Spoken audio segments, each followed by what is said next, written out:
Hello, dudes and dudettes. Welcome to Into the Turtleverse. With me, your lovely host, Alicia Villa Wagner. So, the first comic title I'll be reviewing is Teenage Mutant Ninja Turtles, Saturday Morning Adventures. The 4-part miniseries that continues where the 1987 cartoon left off after Season 7. It debuted on October 5th, 2022, and ran for 4 issues. Before my review, let's just go into a brief history of this particular title because it has been relaunched a couple of times. And I've also linked below a few references in the description that I had to use just to kind of refresh my memory, because even though I know a lot about the Turtles, there's still a few things that you might forget over time. But anyway, so during the height of the TMNT craze, Kevin Eastman and Peter Laird, who were still working under the title Mirage, decided to come up with a monthly comic title that would continue the adventures of the Turtles cartoon. Unlike their adult Mirage comics, though, this iteration of adventures would be more suited for kids.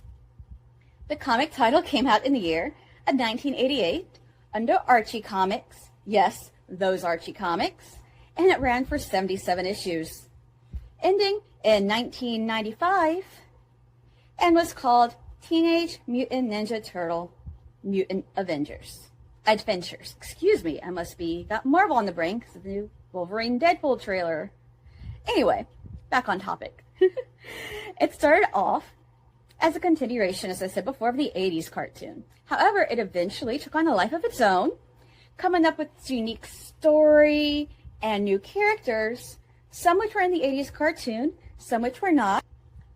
After this, Mutant Adventures, there were definitely a couple of spin-off titles since then. But it wasn't until October 5th, 2022, when the first volume of TMNT, Saturday Morning Adventures, came out, that the 80s Turtles finally made their resurgence. It was a 4-issue miniseries that contained, once again, solo stories based on the cartoon from 1987 and very much kept to the fun and goofy nature of the cartoon. This, of course, included fourth wall breaking, not taking itself seriously, goofy, joking around, very, very much for kids. Although in this 2022 issues, they've matured a little bit more, but compared to the current IDW run, this is like 100% like G tame. Yeah, extremely tame. But anyway, so without further ado, let's begin with my review of Volume 1, Issue 1, VR in Deep Trouble. As a quick side note, when it comes to reviewing comics, there is a few rules you have to follow under the Fair Use Act. So if for some reason you see some images where the text is blotted out, or if there's only like a small panel of a bigger page, that is because in order to review comics, you cannot actually show the full dialogue or the full panel without infringing on some copyright. Which is also why you'll see me kind of talk and bring the images and video back to me on a little bit to kind of work under the fair use clause. But a lot of people review comics and there hasn't really been a big backlash on it. So, but if you do wish to know what the Turtles are saying in some of these images, definitely I recommend checking out the comics. You can actually. But now that we got all the legal mumbo jumbo out of the way, let's go ahead and begin. So, the summary of the standalone issue states, after an unexpected power surge, the heroes in a half-shell find themselves trapped in a training simulator, fighting to free themselves from the digital clutches of some of their most fearsome foes. So in general, I really enjoyed this run. I loved the various little Easter eggs. It also had a number of great scenes that truly made me laugh. The plot was silly, and of course the whole issue truly captured the fun, jokey essence of the 80s cartoon. You could also tell too from both the artists and the writers that they were very passionate about taking on such a franchise with such a huge fandom that has been going on for generations upon generations. And it could really show in this issue. As far as the artwork goes, it was decent. I mean, nothing that really stands out. Artwork is mostly more similar to a lot of the other comics that you see nowadays. And of course, doesn't even come close to comparing to the artwork by Sophie Campbell in the current IDW run.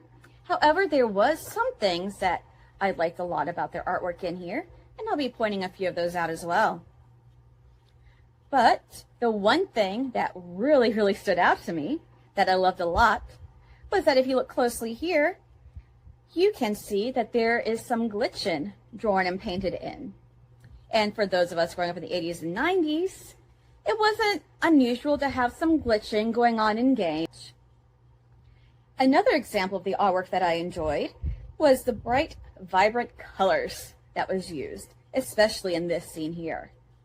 You can definitely tell that they were going for the cartoonish effect, so that's definitely a huge plus. Not to mention, I love the self-reference and self-riffing that Michelangelo does on himself. So, once again, tongue-in-cheek, fun, really enjoyed it. Now that the artwork review is out of the way, let me start sharing with you some of my favorite scenes, Easter eggs, and fourth wall break-in that, as everyone knows, the 80s cartoon was known for. This here's the opening panel, and I just love how Raph, the one known for fourth wall break-in and making very bad jokes and puns, was even annoyed here when Mikey made his own bad joke. The look on Splinter's face is also priceless, for you can definitely tell that he's definitely tired and growing weary of the puns, jokes, and fourth wall break-in. Now in this next panel here, you see Donatello explaining VR technology. Now, of course, in the 80s, I was, 87 cartoon came out. I was born in 82, so I was about 5 years old when this cartoon came out. So I don't really remember much about VR technology back then, but I'm pretty sure that it wasn't as advanced as the training simulator VR thing that Donatello currently created. Here is an image of the first Easter egg. For those of us who grew up in the 80s and 90s, arcades were the hottest thing to do after school and on the weekends. The screen in the background is the actual character selection screen of the very first TMNT arcade game. I have both of the images up here, the one from the comic and the actual screenshot from the game, so you can see just how identical the two of them are. So I have to give major props to the colorist, Sarah Meyer, and the artist, Tim Patrick Lottie, for that's almost exactly spot on to the character selection screen that you would see if you played the game. Especially now if you got the Complete Turtles collection for the PS5, because that game is definitely on there too.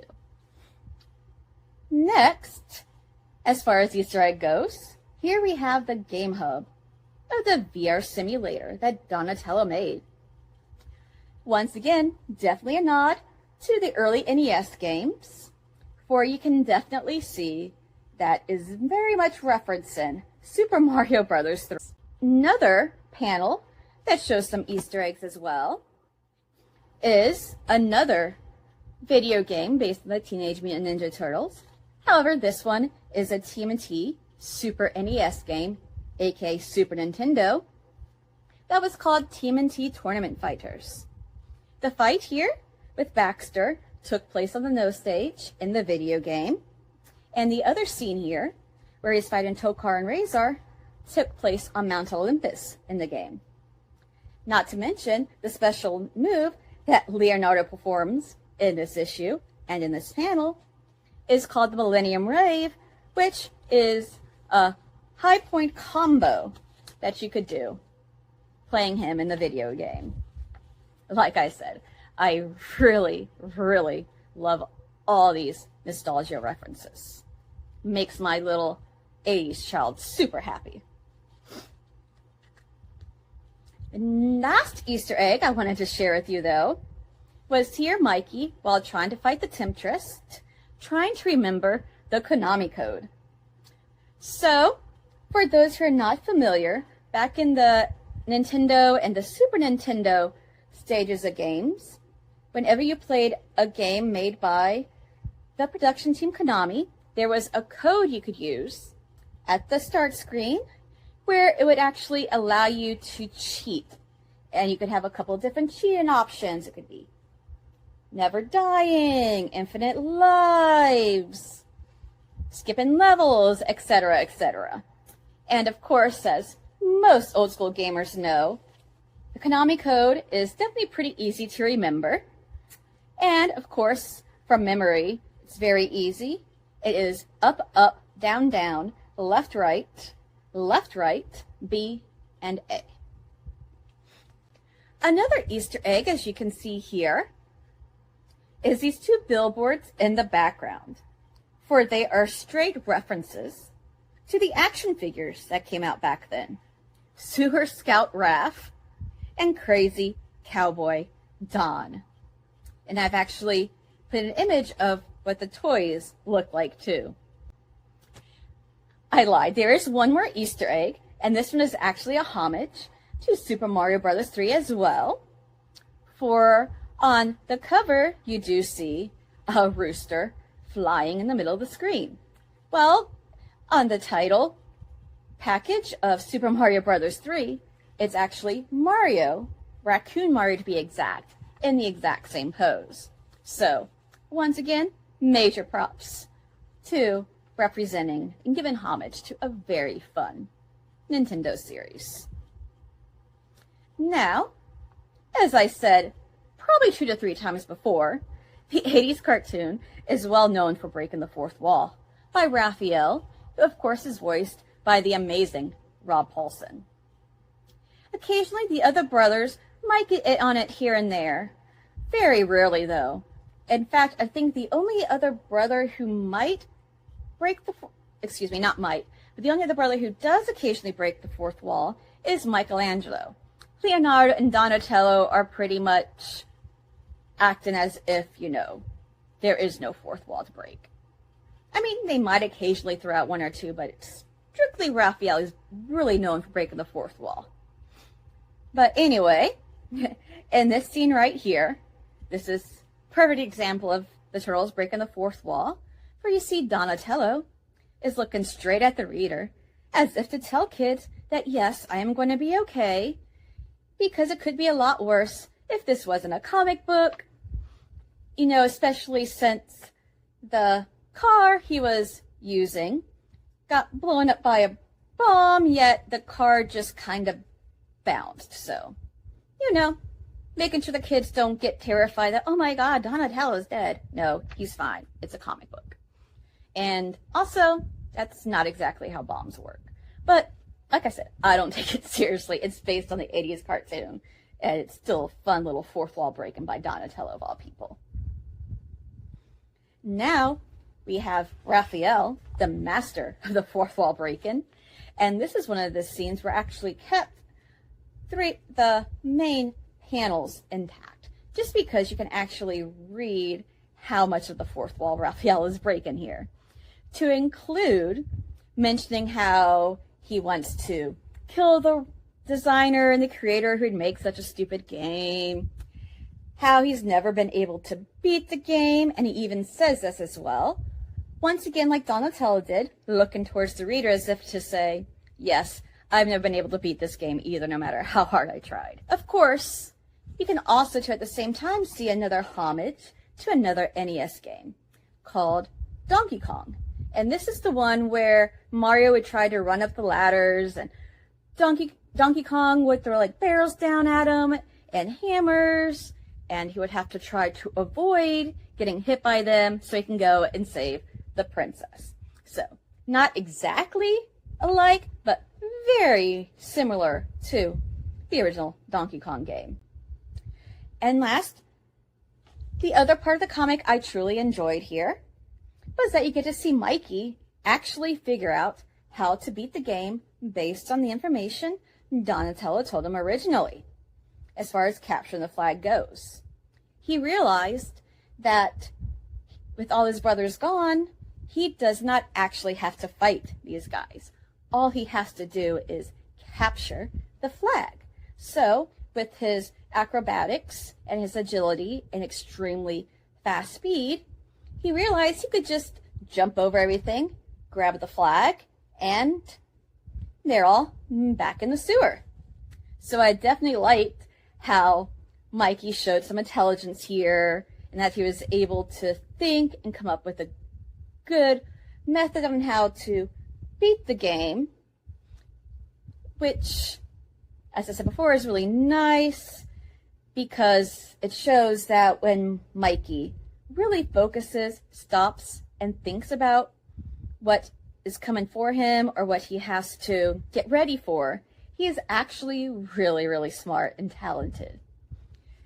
And I have a theory on that, but that's going to be on my Michelangelo breakdown video that I'll be doing here in a little bit. So, that wraps up my review of TMNT Saturday Morning Adventures, Volume 1, Issue 1. Please feel free to leave any feedback in the comments, for that is the only way I can learn how to make better videos. As always, please be sure to share, like, and subscribe. I also do want to do a quick shout out to my friend Dan and his fiancee Jamie, who is also a good friend of mine, for Dan reviewed the script, make sure it sounded okay, which I loosely used as a frame of reference, and once again ended up ad-libbing a bunch of stuff because I'm not a fan of scripts, but I still at least need to have something in front of me so I don't stumble over my words, which I still do anyway because words are hard. Anyway, sorry, that's totally off topic. That's just me. But so major props to Dan and Jamie for reviewing the script, reviewing the video, making sure it sounds good, looks good before I post it. So I really appreciate the two of them a lot. Love you guys and cannot wait for the wedding. Now, next week, I am going to be reviewing Volume 1, Issue 2 of TMNT Saturday Morning Adventures. This one is called Those About to Rock. So, will we be seeing the Turtles start their own heavy metal band? Who is going to be the lead singer? Why is there a rock giant from Dimension X with a guitar? Tune in next week to find out. And as always, love is love, and stay totally tubular, my friends.